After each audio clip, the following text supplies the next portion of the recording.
j'ai eu le mérite d'écouter quelques paroles de Torah. Alors, dans les minutes qui nous sont consacrées, on va essayer de développer un point bien précis. Alors, c'est un sujet qui est extrêmement vaste et on n'aura pas le temps, bien évidemment, de rentrer dans tous les détails, mais on va s'arrêter sur un point bien précis qui est: est-ce qu'on a le droit de sortir d'Eretz Israël, comme le titre est annoncé? Est-ce qu'on a le droit de quitter Israël? Avant cela, au préalable, il faut savoir un point très important. On sait qu'il existe une mitzvah, d'après la plupart des décisionnaires, pour ne pas dire tous, parce que je ne sais pas si c'est 100% exact, mais en tous les cas, d'après la plupart des décisionnaires, il existe une mitzvah que d'habiter en Eretz Israël. Le Ramban, Nachmanide, il voit une allusion à cela, et plus qu'une allusion d'après lui, c'est l'explication d'un verset dans Parashat Matot, où la Torah nous dit « V'ishav temba ». Vous allez conquérir la terre d'Eretz Israël, mais ce n'est pas simplement une guerre pour avoir une maison dans laquelle vous passerez quelques jours de vacances par an, dans laquelle vous viendrez de temps en temps en tant que touriste. Non, veillez Shav Temba. Si vous faites une guerre en Eretz Israël, vous allez conquérir ce pays. Ce n'est pas simplement pour venir de temps en temps, veillez Shav Temba, vous allez vous installer. Dit Ramban Idachmanid, de ce verset on déduit une mitzvah positive que d'habiter en Eretz Israël.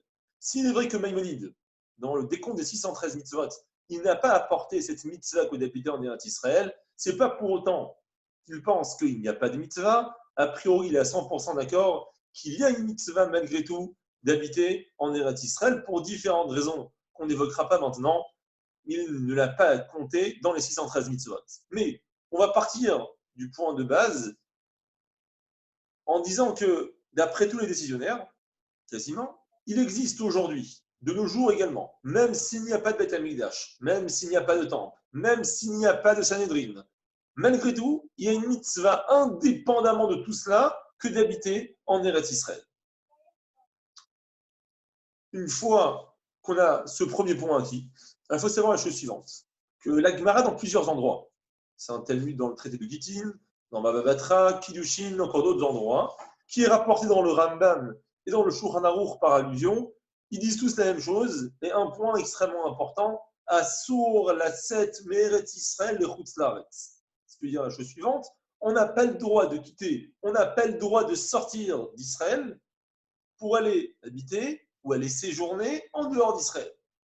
On va encore voir par la suite exactement ce que veut dire ce principe, mais en tous les cas, c'est le principe de base qui dit non. Donc si la question était « est-ce qu'on peut quitter la terre d'Israël ?» La réponse est très claire et très simple, N-O-N, non. On ne peut pas quitter Israël. Sauf, dit le Talmud, et ainsi c'est rapporté dans la Halakha, pour trois raisons, qui sont pour se marier, si pour une raison ou pour une autre, je trouve à me marier en dehors d'Israël, je vais quitter Israël pour aller rejoindre n'importe quel pays du monde dans lequel je considère que je pourrais trouver un conjoint qui m'est adapté. Une deuxième raison pour laquelle je pourrais quitter Israël, c'est pour tout ce qui est, comme dit la Gemara, Parnassa, pour subvenir à mes besoins, pour mes affaires, pour mon travail. On a le droit pour cela de quitter Israël. Et pour une troisième raison, Talmud de Torah, si je considère, et peu importe encore une fois pour quelle raison, que je pourrais mieux étudier en dehors d'Israël qu'en Israël, on aura le droit, c'est le troisième cas de figure, où on aura le droit de quitter Eretz Israël pour aller en dehors d'Israël. Mais pour toute autre raison, la Gemara est très claire à Soro. Il était interdit de sortir d'Israël pour toute autre raison. Dans le traité de Ketuvot, à la fin du traité, il y a quasiment une page entière dans laquelle la Gemara va faire les shvachim, les compliments, elle va faire les éloges, les bienfaits, les mérites de tous ceux qui vont habiter en Israël. Alors si vous avez le temps un jour de lire cette page de Talmud, et surtout pour ceux qui habitent en Israël, c'est extrêmement intéressant, où la Gemara va donner toutes sortes de qualités, d'attributs extrêmement positifs à tous ceux qui peuvent habiter en Israël.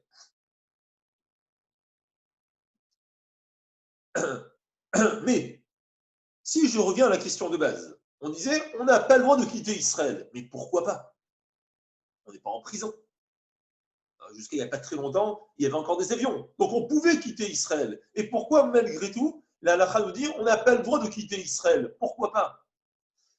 Alors on retrouve à cela essentiellement deux raisons dans les Rishonim, dans les maîtres médiévaux. Ils évoquent pour cela deux raisons. La première, c'est celle de Nachmanide. Nachmanide dit la chose suivante. vu que, comme on l'a expliqué au préalable, il existe une mitzvah d'habiter en Israël.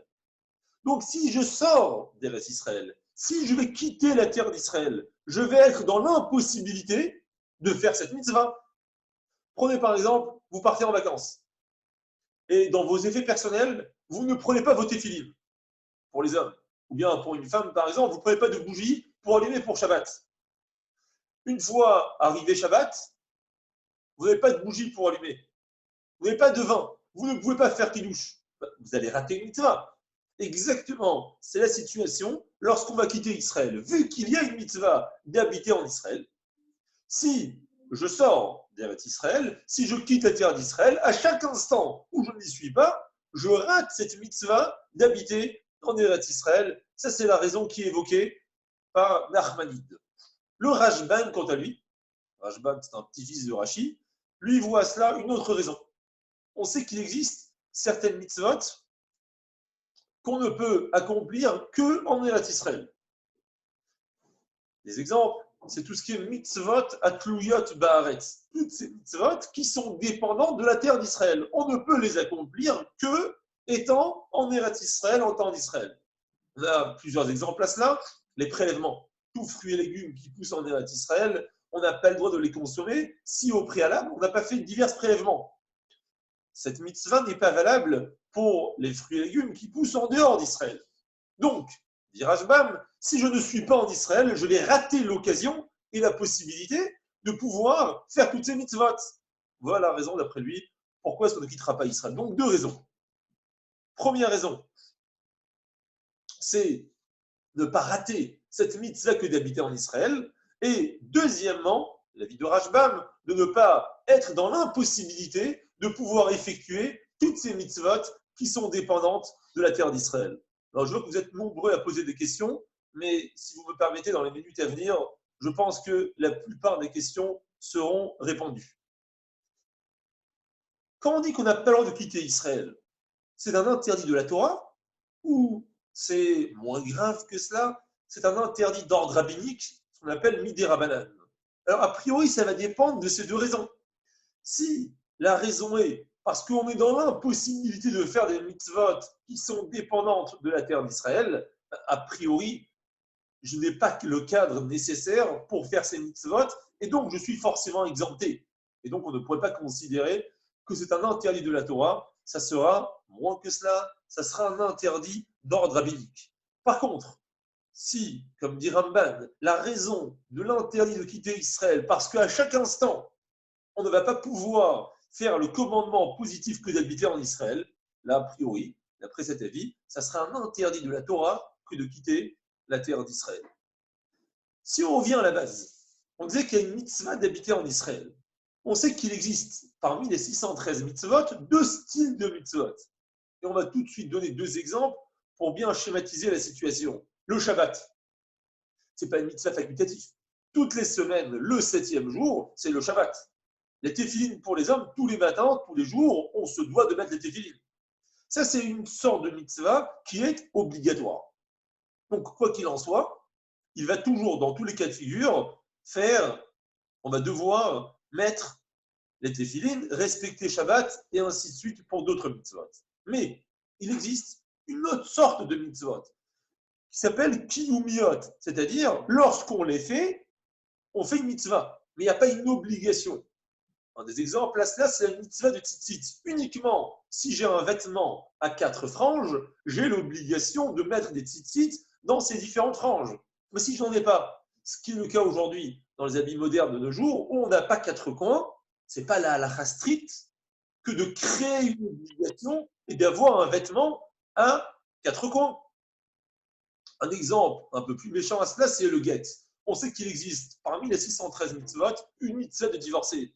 Et si je ne veux pas divorcer, j'ai l'obligation de divorcer. Dieu merci, pour l'instant, j'ai aucune envie. Donc forcément, et c'est ce qu'on disait au départ, il existe deux styles, deux catégories de commandements de mitzvot dans la Torah. Il y a certains commandements qui sont obligatoires. Il y en a d'autres, uniquement dans certains cas de figure, on a l'obligation de les faire. Et ma question est la suivante, cette mitzvah d'habiter en Israël, où est-ce qu'on va la placer? Dans les mitzvot obligatoires? Je me dois d'habiter en Israël, ou bien non, si j'y habite, alors je fais le mitzvah. Mais rien ne m'oblige à créer un cadre favorable pour cela. C'est une longue discussion. Nombreux sont les décisionnaires à penser que non, il n'y a pas de mitzvah de venir habiter. Uniquement si on y habite, si toutes les conditions nécessaires sont réunies et on se trouve en Israël, alors on aura accompli une mitzvah. Mais ce n'est pas pour autant qu'on va devoir venir coûte que coûte habiter en Israël, sans entrer maintenant dans les différents débats politiques et techniques. Oui, quoi, comment, de l'ALIA, ça serait tout un sujet en soi et sûrement pas dans le cadre de ces quelques minutes. Comme il est quasiment écrit noir sur blanc dans le Shulchan Aruch, dans les halachot de Chol HaMoed, essentiellement, l'interdit de quitter Israël, c'est lorsqu'on part pour se promener. Mais si on part pour des affaires, comme on l'a déjà dit, ou les kabel pnei rabo, ce qui veut dire, ou les kabel pnei chavero même, aller visiter son maître, aller visiter un ami, il y a plus forte raison à la famille. Dans tous ces cas de figure, il n'y a pas d'interdit de sortir et de quitter Israël. Et c'est écrit quasiment noir sur blanc dans le Shulchan Aruch, peut-être par allusion, mais c'est à cela qu'il fait référence. Et donc, si c'est vrai, ce qu'on disait jusqu'à présent, qu'on n'a pas le droit de quitter Israël, s'il y a un motif, on ne part pas simplement pour se promener, et ça aussi, on va revenir sur la définition de ce qu'on appelle une promenade, si c'est pour des affaires ou pour aller rendre visite à un ami, et à plus forte raison à la famille, et à plus forte raison parents ou grands-parents, dans ces cas de figure, il n'y a pas d'interdit de sortir d'Eretz Israël. C'est la raison pour laquelle certains décisionnaires vont dire qu'on pourrait sortir d'Israël pour aller pèleriner sur différentes tombes des tzadikim des justes. Et de façon plus générale, pas forcément un tzadik reconnu, ça peut être un tzadik que j'ai connu ou tout simplement sur la tombe des parents ou des proches parents ou de la famille, on aurait envie de se recueillir. La raison à cela, essentiellement, c'est parce que si la personne considère et il a une envie et il ressent une attache pour aller prier dans un endroit et il pense et il sent que dans cet endroit, sa prière sera meilleure et aura plus de chances d'être exaucée, c'est tout à fait un jugement et une pensée qui est valable. Et donc, ça ne s'appelle pas, on ne pourra pas définir qu'il est sorti d'Israël simplement pour se promener. Il y a un but, il y a une raison à cela, et donc ça sera permis. Encore faut-il savoir que ce n'est peut-être pas l'avis de tous les décisionnaires. Certains décisionnaires écrivent, et c'est ce qu'on va retenir la halacha, c'est que Eretz Israël n'est pas une prison. Et ce n'est peut-être pas forcément contradictoire avec ce qu'on disait jusqu'à présent. S'il est vrai qu'on a peur de quitter Israël, mais ce n'est pas pour autant que le jour où j'ai acheté un billet aller pour Tel Aviv, il n'y a pas de possibilité de billet retour. Et je m'explique. Il y a une bracha. Lorsqu'on voit une des merveilles de la création, on dit Baruch Ata Hashem, Elokeinu melech haolam, Oseh Maaseh Bereshit. Oseh Maaseh Bereshit, on va remercier Dieu d'avoir créé un monde aussi beau. Et c'est également ce qu'on dit dans la bénédiction finale. Après avoir mangé toute chose qui nécessite la bénédiction première de Sheakol ou autre, on dit Boré Nefashot Rabot Veches Ronan. On remercie Dieu d'avoir créé énormément de personnes, énormément de gens, Veches Ronan, Chaser, manquant. Manquant pourquoi? Parce qu'on remercie de ne pas nous avoir créé parfaits avec un certain manque et qui va nous permettre cette attache, cette volonté de rechercher à Dieu, rechercher à Kadosh Baruch Hu. Dieu a créé un monde merveilleux. Il aurait pu se suffire de deux couleurs, le noir et blanc. Mais non, on n'a pas un monde autour de nous noir et blanc. On a même des roues, par exemple. On a de toutes sortes de couleurs. C'est beau et c'est magnifique. Pour cela, on remercie Dieu.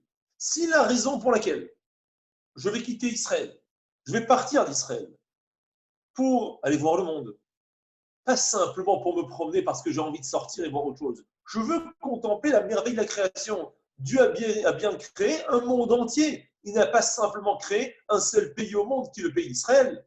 Il a créé un monde entier. J'ai le droit d'aller voir et contempler les merveilles de ce monde. Donc, en fin de compte, si je veux partir d'Israël, pour un but constructif. Ça peut être des vacances, mais des vacances dans le sens de Avra, comme on dit en hébreu, Avra, qui vient du mot Bari. Bari, c'est retrouver la forme, retrouver le. On a passé une longue période, on est un peu fatigué, on a besoin de changer d'air. On veut se déconnecter. On a une certaine situation tous les jours, métro, boulot, dodo, on veut changer un peu, on veut voir autre chose. Donc c'est pour un but constructif, pour aller contempler le monde que Dieu a si joliment créé pour le bénéfice de l'homme. On ne peut pas considérer ça comme étant un interdit, et on aura le droit de sortir d'Israël. Malgré tout, les décisionnaires, ils proposent, pour joindre l'utile à l'agréable, lorsqu'on quitte Israël, d'essayer de faire en même temps que cela une mitzvah. Donc je pars d'Israël et par mon comportement, je vais créer ce qu'on appelle le Kiddush Hashem, la sanctification du nom divin. Les gens vont dire, ah vous voyez celui-là, magnifique, quel comportement, quelle propreté, il a fini de manger, il a fini son pique-nique, il ne laisse pas la poubelle à côté, mais c'est rangé, c'est propre. Par un tel comportement, on crée le Kiddush Hashem, qui est l'une des plus grandes mitzvot, et donc, dans tous ces cas de figure, il serait permis de sortir, de quitter Eretz Israël. Nous qui sommes français, il y a une information assez extraordinaire qui est rapportée par le Kaftan Vaferach de Rabbeinu Eshterach et Aperachi, qui rapporte la chose suivante. On sait qu'il existait un des Baalei à Tosfot. Il y a l'époque de Rashi, et l'époque qui va suivre Rashi, c'est l'époque des Tosafistes, qui s'appelait Rabbeinu Yechiel de Paris. Et qui le Kaftan Vaferach.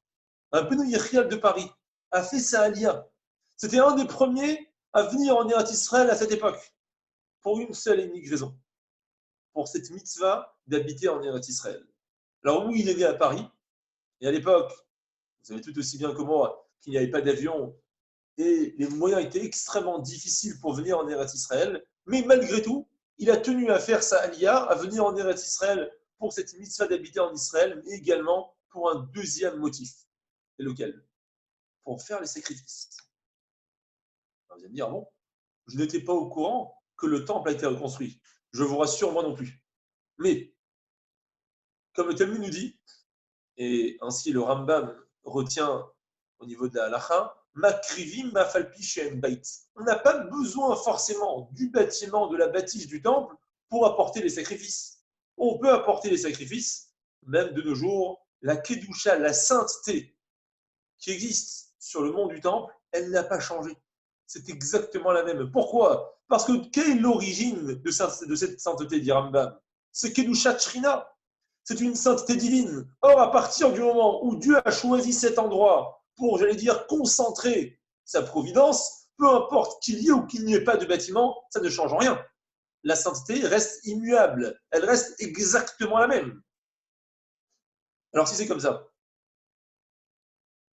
dit Rabbeinu Yechiel de Paris, je veux venir en Israël pour faire différents sacrifices, et particulièrement Korban Pessah, l'agneau pascal qu'on aurait dû apporter la veille de Pessah, et très bientôt, il y a une session de rattrapage Pessah Sheni pour ceux qui n'ont pas pu faire le premier. On sait qu'on est tous impurs aujourd'hui, mais étant tous impurs, tous les sacrifices publics, on peut les faire malgré tout.